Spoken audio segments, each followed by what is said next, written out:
After experiencing a concussion, you decided to create your own style of helmet. You're also credited with creating the curve in the stick. What was it about your personality that made you think not only to be a great player, but also to be innovative in the way that the league dealt with equipment?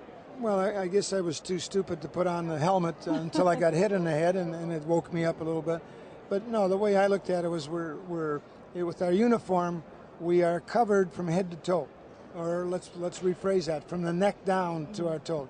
But the most important part of our body, the head, we didn't have much protection. So I got together with an engineer from Riddell Company, which is who makes the football helmets, and we came up with one with a suspension in it that the football players used to use. Yeah. And then we got into the rubber foam afterwards. But yes, it saved me an awful lot of headaches. You mentioned the word concussion. I'm not sure if I had any concussions because nobody ever told me I had one. You know, I'm just normally this idiotic, I guess. But the point was, I put it on so that I quit hurting. Well, it sounds like you've got some brains in there, so it's something worth trying to protect whether or not you had to create your own style of helmet.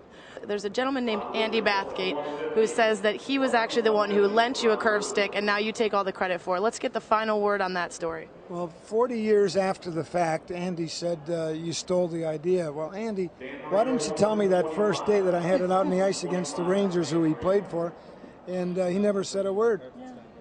He had a chance for the next 25 years or something, or not quite 25, but a lot of years. But he had to be out of hockey for 10 or 12 years or more, and then he says, "Hey, you stole that from me." Yeah. So I didn't really like it, like the way he said it and the way it came out. My invention started, like all great inventions do, by accident. It happened that my stick got caught in the doorway of where the players come in and out of the bench, and somebody pushed me forward even more, and the stick cracked. It did not break, but it cracked.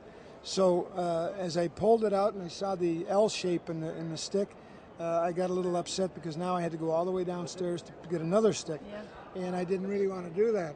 So I saw a puck laying there, and I slammed it against the boards in anger, and there was a different sound that I heard, the rebound coming off the boards.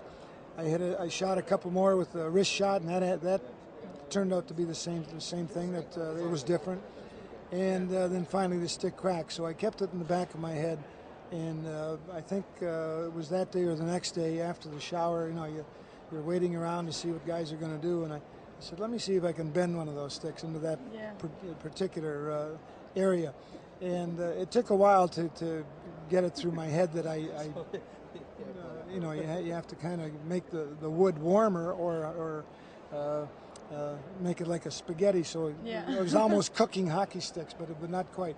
And the way it came out is what I was looking for. Now, it took a lot of practice to finally get the guts to use it in the game. And I think about a month later is when I finally started to use it.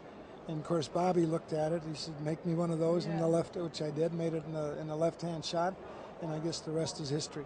Just one more thing on Andy. He's a great guy, and I'm kidding around with him, but I know he didn't mean it the way it came out, and I'm sure don't mean it the way it comes out either. But about a month ago, we were in New York to help him celebrate the retirement of his jersey number, along with Harry Howells, and there were two very deserving guys for that. So you both won then.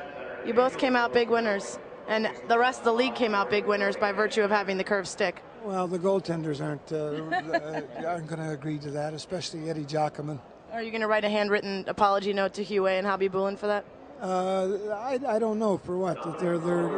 They haven't come after me, but there was no rule and regulation at the start, and I think Mr. Giacomin finally talked to the different managers, referees, and so on. He said we got to get a limit on the stick, and rightfully so, because there was an awful lot of pucks going out of the rink.